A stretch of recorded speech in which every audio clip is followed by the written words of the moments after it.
기외호 시인님 계신가요? 네, 벌써 준비하고 계세요. 아까부터 준비하고 계시더라고요. 네, 기회호 시인님을 앞으로 모시겠습니다. 박수 부탁드리겠습니다. 여러분 반갑습니다. 지난달에는 제가 거두절미하고 말씀드리겠습니다. 중국 스토리를 말씀드렸는데는 이제 태평양을 건너가 오늘은 미국 얘기를 하겠습니다.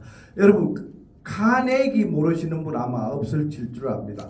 카네기는 그냥 철강왕 부자 이렇게 아시는데 어느 정도 부자였는지 제가 한마디로 딱 말씀드리겠습니다. 카네기가 하도 돈을 많이 벌어서 이제 나는 적선 기분하고 살겠다 해가지고 1901년에 주식을 유명한 금융인 JP 모건 아시죠?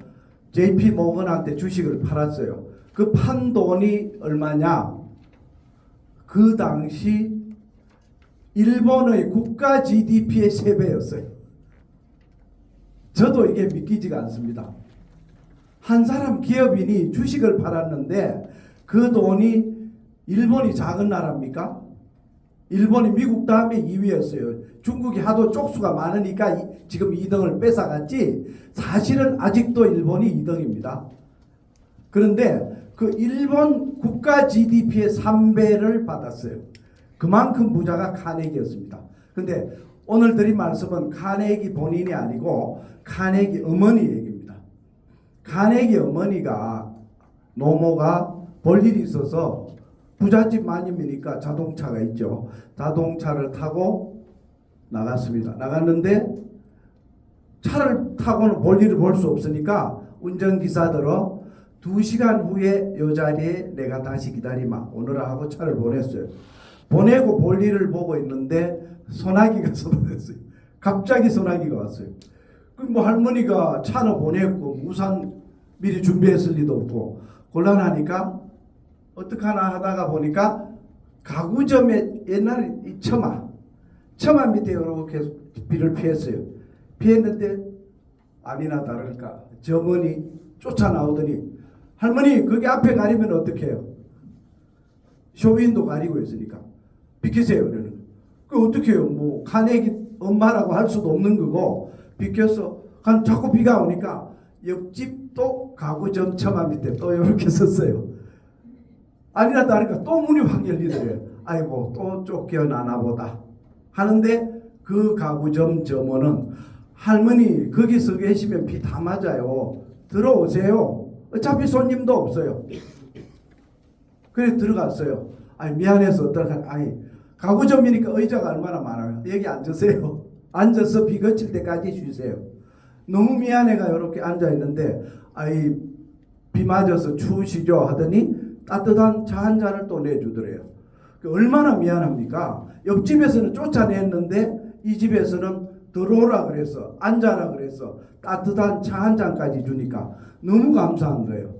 그리고 끝이 났어요. 감사하다는 생각으로 그 집 명함을 하나 호주머니 넣고 왔어요. 그걸로 끝났어요. 끝났는데 끝이 아니었습니다. 집에 와서 저녁에 아들 카네기 보고 얘야 오늘 내가 이런 일이 있었다. 혹시 앞으로 회사에 큰 가구 살 일이 있으면 이 집에서 사주라. 여러분 제가 삼성에 뭐 30년 했습니다만 삼성이 빌딩 하나 지으면 가구가 얼마나 들어가겠습니까? 500억 1000억 들어갑니다. 회장실 하나 꾸미는데 몇십억 들어갑니다. 그리고 사장이 20, 30명 있잖아요. 카네기가 빌딩을 짓거나 새로 건물을 지었다. 그 가구는 어마어마한 거죠. 그래서 이 아들이 어머니 말을 듣고 알았습니다. 근데 지금 별로 쓸 게 없으니까 저 새로 짓는 빌딩에 가구 이 집에서 사겠습니다. 명심하고 아들도 효자죠.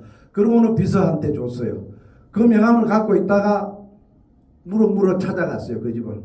갔더니 조그만 가구점인 거예요. 조그만.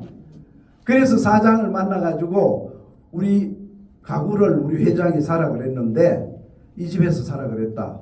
그 어느 정도입니까? 했더니 예를 들어서 100층짜리 빌딩을 짓는다. 아, 우리 그거 못해요. 우리는 그냥 신혼가구, 신혼부부 가구 정도 만드는 회사지 그런 가구 하려면 100년 걸려도 못 만듭니다. 다른 집에 가서 하세요. 아니, 안 된다고. 우리 회장이 반드시 이 집에서 사주라고. 그래서 어떻게 한지 아세요? 카네기한테 와서 보고했더니 그러면은 이걸 만들자면은 얼마나 공장을 지어야 되는지 듣고 와서 공장 지어주라 그랬어요. 가구 공장을 지어줬어요. 지어서 이거 납품하라는 거예요. 회장이 지시를 했으니까. 그래서 그 조그만 점원 하나의 친절함이 이 가구점이 미국 최고의 가구점으로 크게 만들었습니다. 그리고 결국은 그 점원이 나중에 그 가구 회사를 인수했습니다. 여러분, 그 옆집 애가 했으면 걔가 먹었을 건데 그놈을 쫓아내. 할머니 그 왜 계세요? 애가 쫓아내버리고 들어온 보고 쫓아내. 자, 이 카네기 어머니 얘기는 작은 얘기입니다. 이건 아무것도 아닙니다.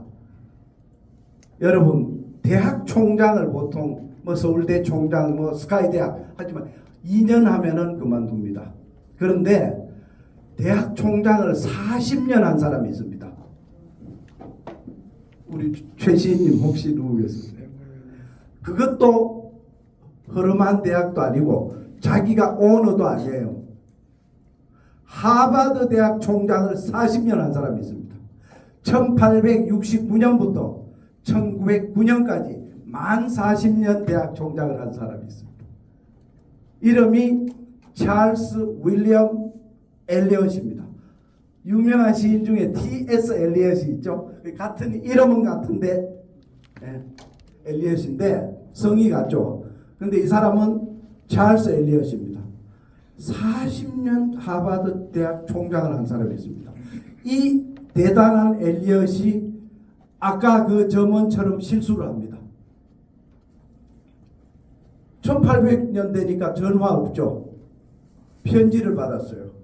아, 제가 장학기금을 전달하러 찾아뵙겠습니다 해서 서로 편지로 약속하고 기다리니까 노 부부가 들어왔어요. 보니까 별로 차림새가 돈 있어 보이지 않는 거예요. 그래서 앉으시라 그러고 얘기를 들어보니까 우리 아들이 16살인데 장질부사, 장티푸스가 걸려가지고 죽었는데 이 아들 이름으로 내가 장학금을 드릴 테니까 우리 아들 이름의 건물을 하나 세워주세요. 그러니까 엘리엇 총장이 들으니까 아이고 우리 뭐 기부할 사람 줄 서 있는데 보니까 돈도 몇 푼 안 가져온 것 같고 오는 사람마다 빌딩 지어주면 우리 하버드 땅 없어 안 됩니다. 이렇게 불친절하게 대답하고 계속 설명을 하는데 신문을 뒤적뒤적 하고 있었어요. 엘리엇 총장이.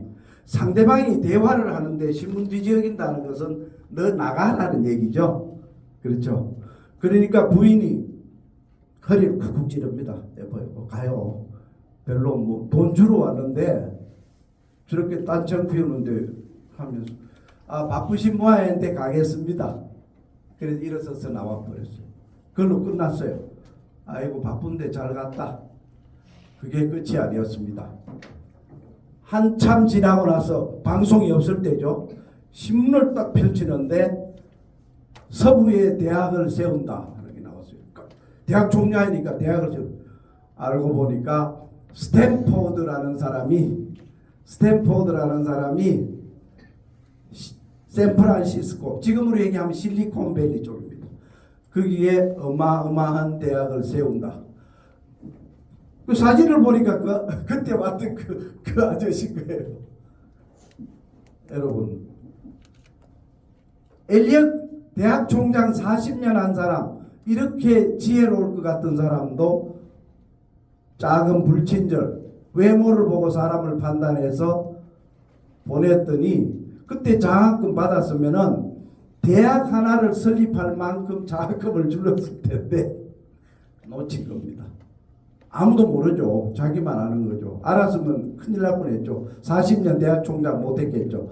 그래서 드릴 말씀은 카네기 어머니한테 들어와서 앉으세요. 물 한 잔 드세요 했는 것이 미국 최고의 가구점을 만들게 했고, 카네기도 찰스 총장은, 엘리엇 총장은 조그마한 불친절 때문에 대학을 하나 설립할 장학금을 놓친 겁니다. 그러니까 저도 이 얘기를 알지만은 사실 그런 실수를 하면서 살았지 않나 반성을 합니다. 작은 친절, 외모를 보고 사람 판단하면은 인생이 바뀔 수 있다. 예, 감사합니다. 네, 아우 좋은 말씀 해주신 우리 김외모 시인님께 다시 한번 큰 박수 부탁드리겠습니다.